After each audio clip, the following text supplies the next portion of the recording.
Shalom, semangat pagi. Orang mabuk adalah orang tidak bisa mengendalikan dirinya. Dalam kondisi mabuk, seseorang bisa melakukan tindakan apapun di luar kesadarannya. Bertingkah di luar kesadaran pastilah membahayakan diri sendiri maupun orang lain. Daniel 5 ayat 2 dalam kemabukan anggur. Belsyazar menitahkan orang membawa perkakas dari emas dan perak yang telah diambil oleh Nebukadnezar, ayahnya, dari dalam bait suci di Yerusalem, supaya raja dan para pembesarnya, para istri dan para gundik mereka minum dari perkakas itu. Saat ini ada banyak hal yang bisa memabukkan hidup orang percaya. Misalnya, mabuk harta, cinta, kekuasaan, dan lainnya. Dalam kemabukan itu, banyak orang dengan sewenang-wenang menghina Allah.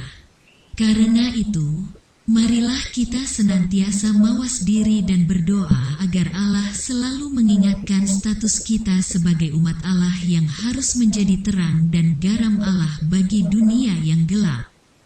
Mabuk adalah kebiasaan buruk yang akan menghancurkan kehidupan kita. Sebab itu jauhilah anggur yang memabukkan, agar hidup kita tidak tercemar oleh tipu muslihat iblis. Doa kami kiranya saudaraku selalu sehat dan diberkati Tuhan dalam segala hal. Tetap semangat dan selamat beraktivitas. Bersama Tuhan kita cakap menanggung segala sesuatunya. Bersama Tuhan kita pasti bisa. Jangan pernah berhenti berdoa, jadikan doa sebagai gaya hidup. Salam dan doa kami, Tuhan memberkati.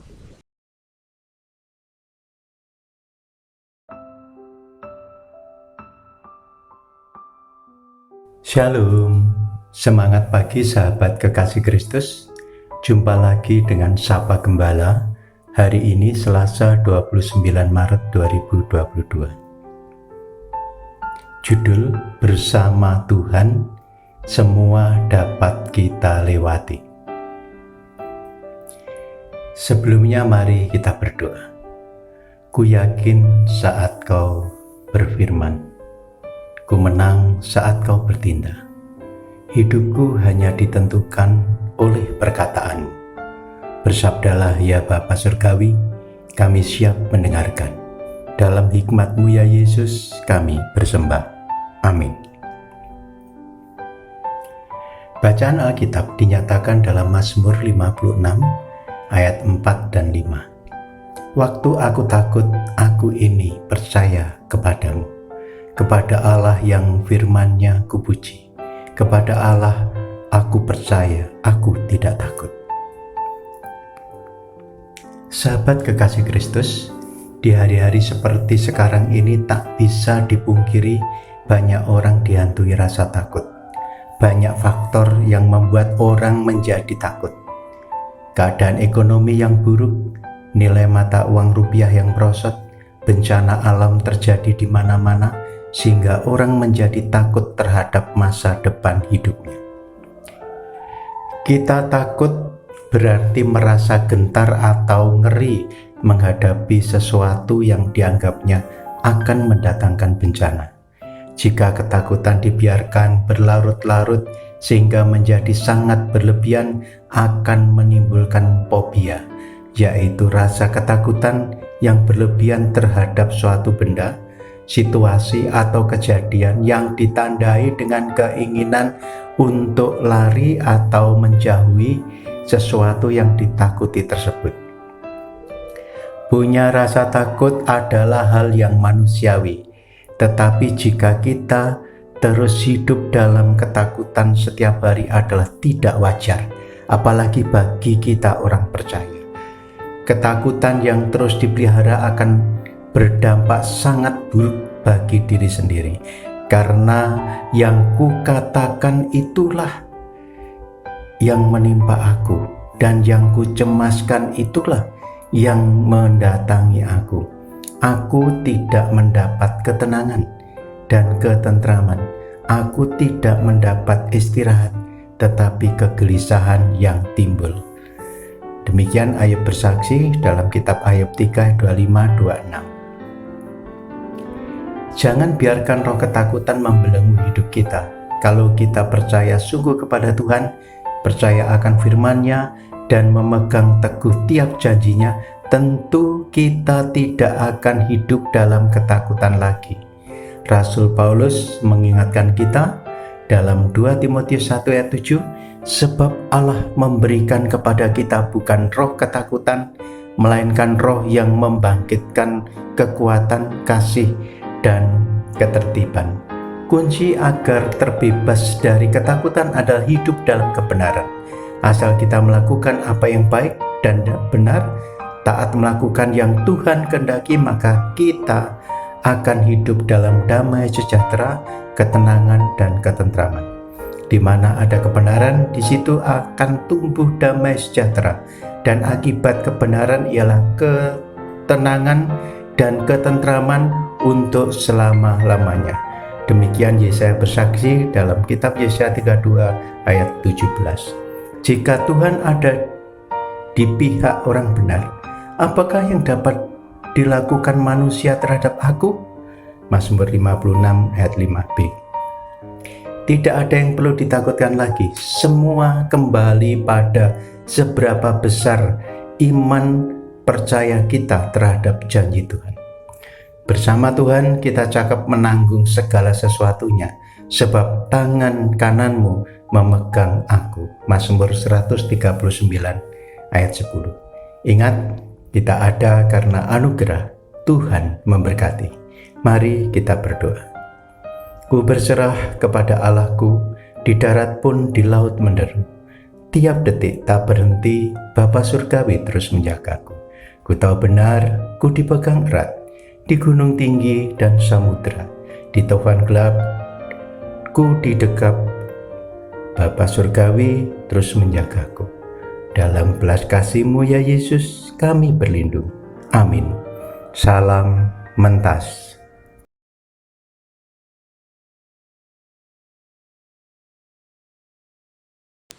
Renungan Harian Selasa tanggal 29 Maret tahun 2022.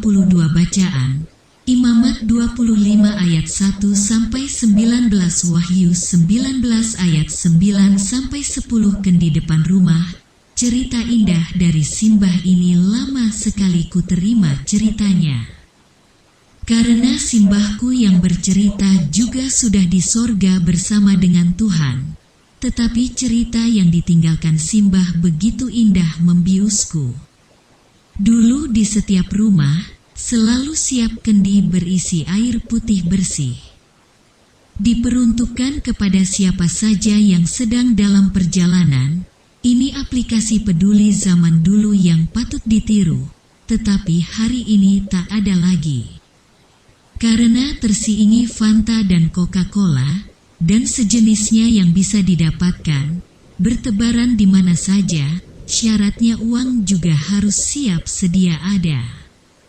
Cerita kendi ini bicara hati yang peduli. Tidak hanya karena ekonomi tetapi silaturahmi hati berbagi cinta bagi sesama manusia. Peduli pada sesama, terbukti juga ada di kitab Imamat-Imamat tentang tahun Sabat dan Yobel. Tahun Sabat tahun ke-7 memberi amanat supaya panenan apa saja dimakan keluarga sendiri, sekali-kali tidak sedikit-sedikit dijadikan duit. Maka ketika tahun Sabat berlipat 4, Yobel namanya. Ketika peduli hati lebih dahsyat, lahan dibebaskan penanaman dan hasilnya juga tidak boleh untuk diri sendiri dan kroni, tetapi bagi siapa saja, supaya manusia saling bisa menyapa dengan jiwa cinta. Demikian ungkapan peduli di tahun pendamaian ini. Pendamaian yang sempurna ada di sorga, ketika ada kesepadanan di antara semua manusia, tak ada yang paling berkuasa. Semua tersungkur bersyukur di kaki ilahi. Untuk mendapatkan pendamaian sorgawi, mesti dimulai dari tradisi di bumi, Maka cerita indah dari Simbah tentang kendi yang ada di depan rumah. Mari kita jadikan inspirasi berkreasi peduli dengan aplikasi terkini. Tuhan Yesus memberkati.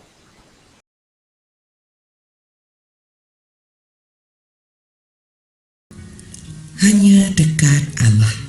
29 Maret 2022. Pilihan berbeda. Lukas 10 ayat 38 sampai 42. Ketika Yesus dan murid-muridnya dalam perjalanan, tibalah ia di sebuah kampung. Seorang perempuan yang bernama Marta menerima dia di rumahnya. Demikian Lukas memulai kisahnya. Suasananya pastilah amat menyenangkan. Tak saja bagi Marta, tetapi juga bagi Yesus dan rombongan. Bagi rombongan Yesus, rumah Marta merupakan tempat di mana mereka dapat sejenak melepas penat. Di situ mereka dapat beristirahat setelah berjalan beberapa waktu lamanya. Ada tempat di mana mereka dapat melemaskan otot dan membaringkan punggung. Di rumah itu pula lah mereka dapat makan dan minum. Bagi Marta, peristiwa itu sungguh membahagiakan, sekaligus membanggakan. Bayangkan, Yesus berkunjung ke rumahnya. Yesus, guru dari Nazaret yang tengah menjadi buah bibir itu, singgah di rumahnya. Tak heran jika Marta tak mau menyia-nyiakan kesempatan itu untuk menjamu rombongan Yesus itu dengan sebaik-baiknya. Suasananya serba positif dan ceria. Di satu pihak, Yesus dan rombongannya senang ada orang yang mau menerima mereka dengan baik. Dan di lain pihak, ada orang yang merasa mendapatkan kehormatan karena kunjungan tersebut. Klop bukan? Di tengah suasana yang serba menyenangkan itulah konflik mencuat. Konflik muncul saat Marta merasa tak senang menyaksikan ulah Maria yang sibuk mendengarkan perkataan sang guru. Begitu asiknya hingga mengabaikan Marta yang sibuk menyiapkan makanan dan minuman. Konflik muncul karena dua bersaudara itu mengambil pilihan yang berbeda. Sejatinya, kedua pilihan itu berdasarkan hal yang sama. Marta ingin menyenangkan hati sang guru, sehingga dia menyediakan jamuan sebaik mungkin. Sedangkan Maria, yang juga ingin menyenangkan hati sang guru, merasa perlu mendengarkan perkataan sang guru. Kedua pilihan itu tak perlu dipertentangkan. Bagaimanapun, kedua pilihan itu sama baiknya. Nah, menjadi soal ketika Marta merasa Maria tidak mendukungnya. Ya, itulah persoalan Marta. Dia mengeluh, tak hanya kepada Maria, tetapi juga kepada sang guru, yang sepertinya tidak peduli dengan apa yang dilakukannya. Dan karena itu, Yesus menegurnya. Ngomong-ngomong, pada kesempatan lain, ketika Yesus kembali datang ke rumah itu, sebagaimana biasa Marta lebih suka menyiapkan jamuan. Yohanes 12 ayat 2. Agaknya memang itulah sikap dan pilihan hidupnya. Namun, dia tak lagi mengeluh. Dan karena itu, Yesus pun tak lagi menegurnya. Salam semangat dari kami, Literatur Perkantas Nasional. Sahabat Anda bertumbuh.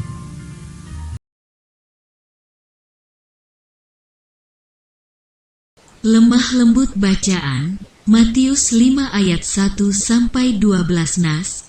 Berbahagialah orang yang lemah lembut, karena mereka akan memiliki bumi. Ayat 5. Tidak mudah untuk memahami makna lemah lembut. Sikap lemah lembut tidak sama dengan lemah lunglai, apalagi lemah gemulai. Orang yang memiliki karakter kuat bisa bersikap lemah lembut. Musa adalah salah satu tokoh Alkitab Perjanjian Lama yang memiliki sikap lemah lembut. Padahal dia memiliki karakter yang sangat kuat dan itu sangat penting untuk seorang pemimpin militer Mesir. Diperlukan 40 tahun untuk mengubah hati Musa, dari hati seorang pangeran Mesir menjadi hati seorang gembala. Orang yang lemah lembut adalah orang yang dengan rela tunduk kepada Allah. tidak mengeraskan hati menolak petunjuk dan rancangan Allah. Kelemah lembutan merupakan karakteristik penting di dalam kerajaan Allah.